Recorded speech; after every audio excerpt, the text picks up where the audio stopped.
Hello, welcome or welcome back. My name is Amanda and this is Birch and Lily, my YouTube channel all about knitting. Today is a regular sit-down podcast episode. I'm going to talk to you about everything I have been working on over the past 3 weeks, I guess, since I took a week off last week. So let's jump on in.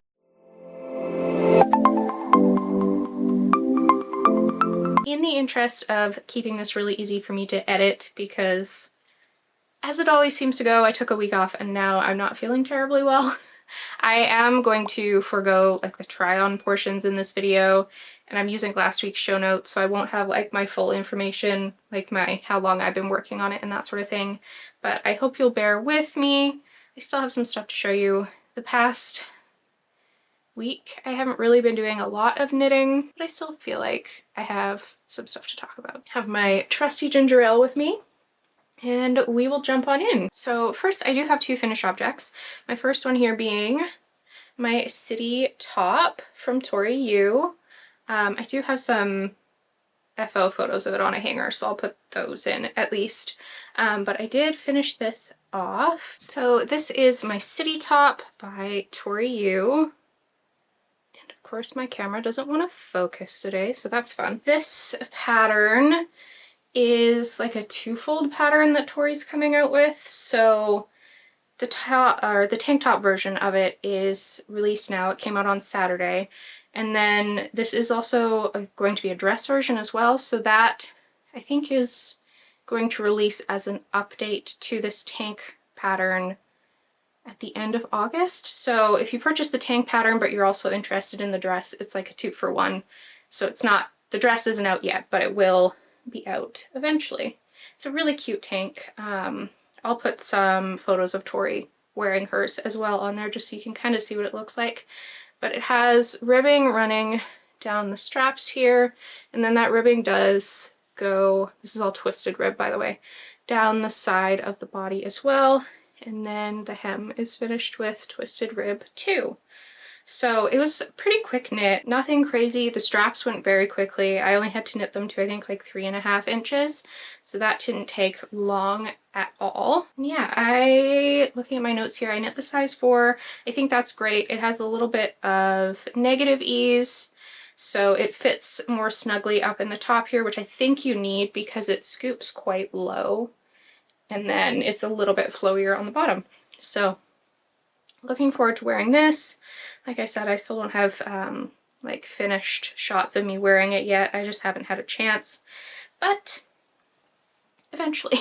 The other finished object I haven't cut the ends on this yet, but this is my Arconia sweater.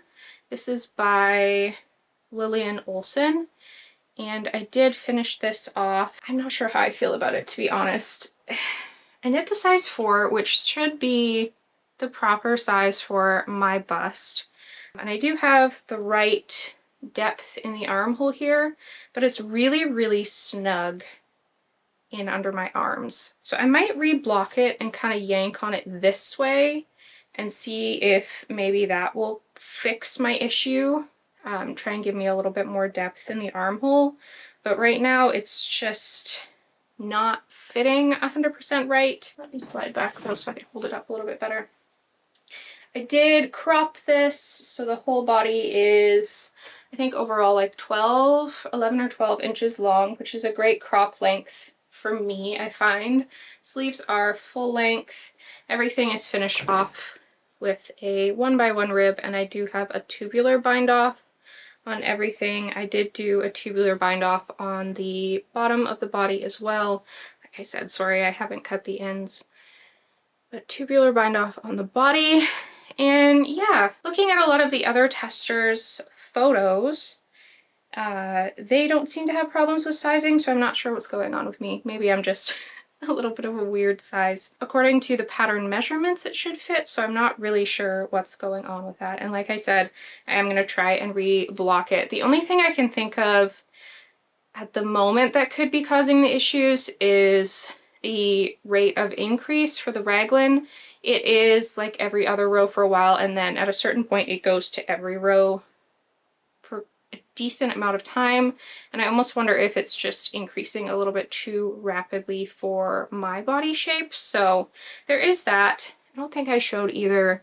The collar has a little picot edge, bobble edge, scalloped, that's the word I'm looking for. It has a scalloped edge to it. So neat little finish for the collar. This yarn is all a one-of-a-kind colorway that I dyed up.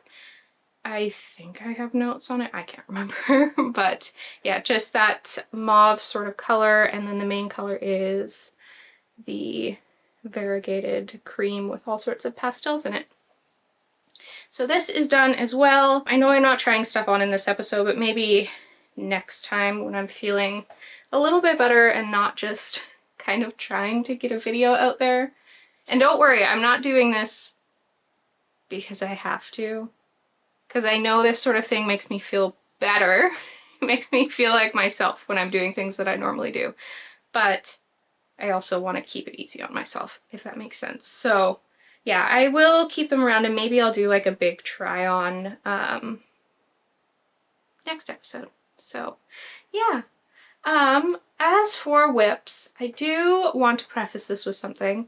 I have in the past had a couple not so nice people leave comments down below about how horrible I am maybe for changing something pattern-wise in a test knit, which I always check with the designer ahead of time. I don't change something without that, but telling me I'm a terrible person for doing that, or not finishing a test knit, or just ridiculous stuff. And I try not to let it get to me, but I have not been well for quite a while now.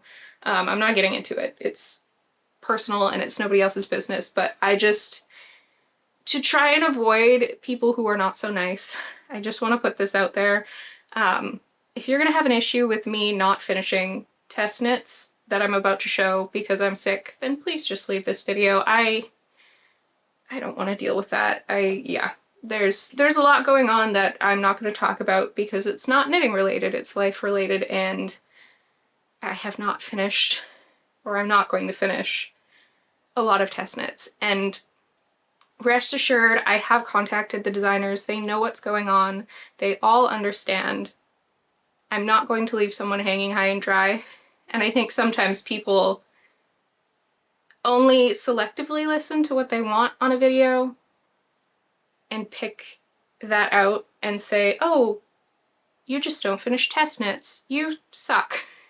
And trust me, it hurts my heart to not be able to finish these test knits. So the next 3 or 4 I think things that I'm going to show you are test knits. They're all due in August, and I was on schedule to finish them, but some stuff has arisen and I have not been able to get much done on them. So you're not going to see a lot of progress on anything in this video. I guess that's the main thing I'm trying to say. But I will show you what I've done, and hopefully it's still interesting. Like I said, I'm keeping this relatively easy editing wise on myself. It's probably going to be a short video because yeah, I'm not really doing a lot of editing. I don't really want to have to put in a lot of clips if I don't have to. So yeah. Let's get into works in progress. The first one here has been moved around on the couch so many times just to get it out of the way, because the last time I worked on it, I left it there, and then I haven't worked on it in quite a while. So it's kind of tangled, but we'll try and untangle it.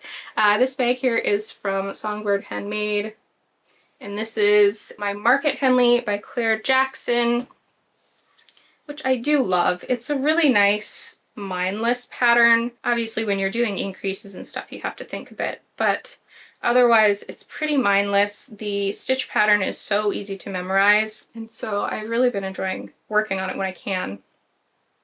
And now it's all tangled, like I said. So last episode, I think my stitch markers are pretty up to date on everything. I don't know what's going on with the yarn here. I don't even want to bother. So I think last time I had fixed the mistake that was in the pattern on the body, and So that's why the marker's there. So I have picked up and worked on the sleeve a little bit and doing my decreases on there.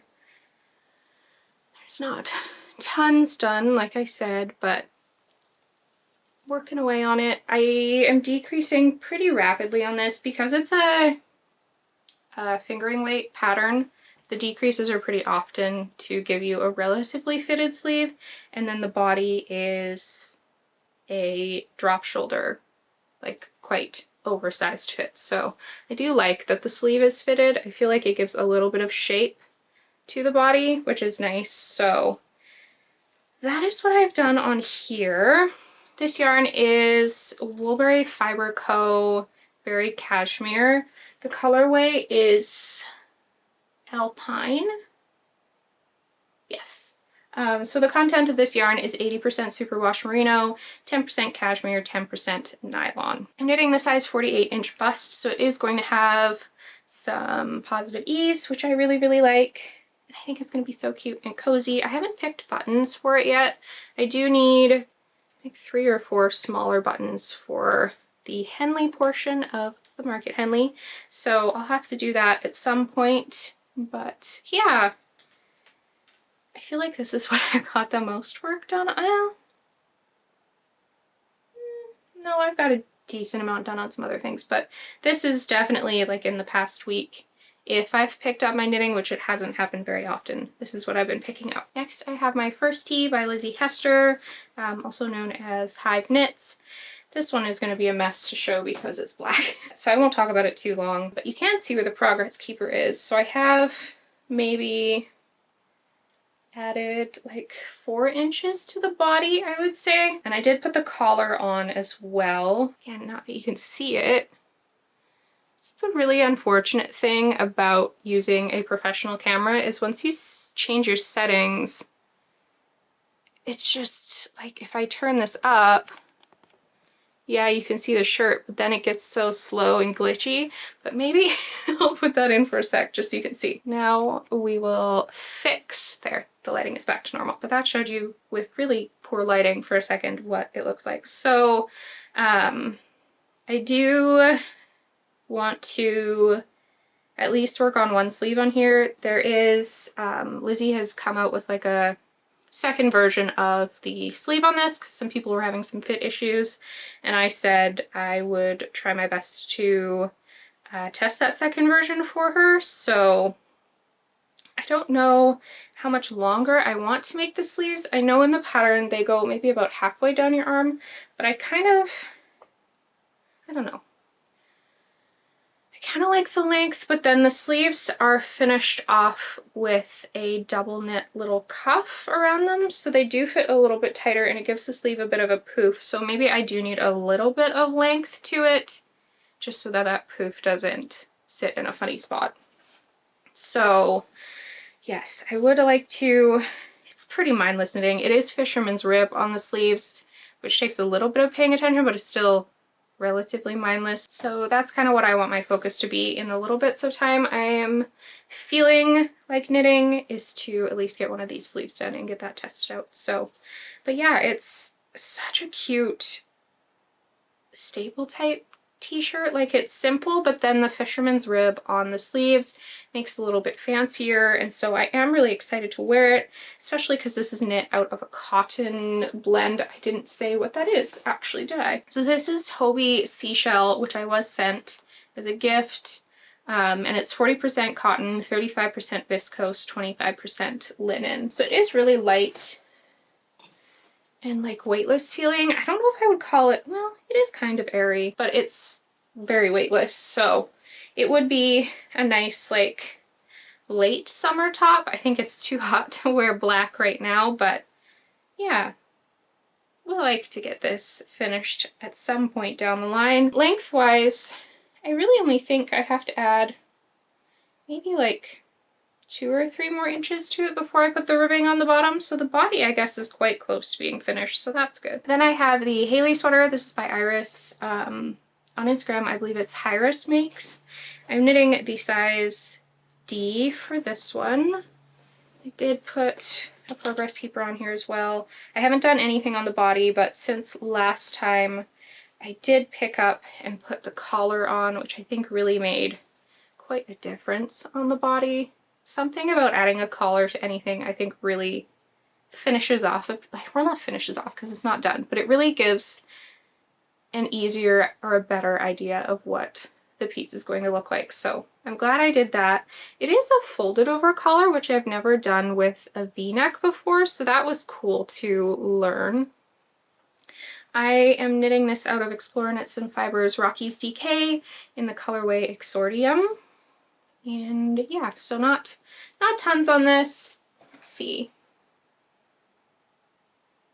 Yeah, it's going to be, obviously, as you can see, a V-neck, all over cables, so the sleeves will all be cabled as well, and then the body, it looks pretty small, but it's because it's all over cabled, so if you pull on it, it's going to grow quite a bit. Also, this is superwash yarn, so it's going to grow quite a bit because of that as well. It's 100% superwash merino, but it is also meant to be a little bit more fitted. I think it's really only like an inch or two, maybe not even bigger than my bust in this size, so that's where that is. Not a lot to say. And then finally I have my, what are you called? Fouette cardigan. I know I said this wrong last time. It's a ballet term I learned after I listened to myself say it when I was editing, and I was like, that sounds so wrong. And I looked it up and I was like, oh, that's why it sounds wrong. It's a ballet term. So this is that. It is a cardigan. And I have connected it under the arms, so my whole two fronts are done now. The whole back is done. I think last time I only had, yeah, here's my marker. I had just picked up and started the second front. So that is done now, and it's connected under the arms. I've only done like a row or two under the arms, and it's just going to be another drop shoulder oversized cabled cardigan. I love seeing everyone who's finished theirs already. They're so pretty. The pattern is so well written. I have to say, I don't know if I said this is by Celine Feyten. She's a smaller designer, or newer to me at least, but her designs are so well written and so detailed and so conscious of sizing. Like, she will add increases and decreases in the pattern depending on the size so that it fits you absolutely perfectly, and it's not just like one big box that just gets bigger for every single size. So like, I had decreases and increases I had to do at the same time in the front section to shape it properly to fit my body, which I think is amazing. So beautiful pattern. Obviously I'm behind on it, but I highly recommend you grab it when it comes out, or any of her other patterns. I've knit, I'm trying to think, her little crystal sweater I've knit something else by her too, but everything I've knit by her has been really well thought out. It has these beautiful, which are hard to see because of my yarn, beautiful cabled saddles on the top of the shoulders, and then those cables also run down the front of the V of the cardigan, which I think is so pretty. Yeah, it's a really well thought out pattern. So if you're interested in it, I would highly recommend it. Had no issues so far at all. So I'm knitting this also out of Hobbii yarn, or Hobbii yarn. This is also the size, or us size 4, and I'm holding 3 yarns together. 2 of them are, sorry, oh, I just said check ball bands. That's not helpful. So 2 of them are the Hobbii Soft Alpaca Lace. These are obviously lace weight. The colors here, I don't have the actual names, but one, the darker one is color 34, and then this one is color 16. And then I'm holding that with the Hobbii Alpaca Blaze, which is 40% acrylic, 30% alpaca, 30% polyamide. I didn't say this is 100% alpaca, these two. And that is like a Surrey mohair-esque type yarn. And this color is number 25. So yeah, I guess I got a decent amount done on this. I really wanted to get it connected, at least under the arms, because I feel like that is the most complicated part, especially of a cardigan, getting the fronts and the back done and connected. And then after that, it's relatively straightforward. I guess the sleeves are gonna have decreases and increases and stuff in them, but yeah, I wanted to get that done at least, so that is that. So yeah, I know it's shorter. Like I said, I I wanted to do it because it makes me feel like myself, but I also didn't want to overdo it because I know I have to edit this and do all of that stuff after, so I wanted to keep it a little bit easier on myself. So thank you for bearing with me and my rant and the shortness of this video and everything. I appreciate it. I appreciate you coming back every time. If you're new, if you're not new, I really, really appreciate you being here and watching this video. If you haven't subscribed already, please consider doing so. Hit that like button. It really helps out the channel, and I will see you hopefully next week. Bye!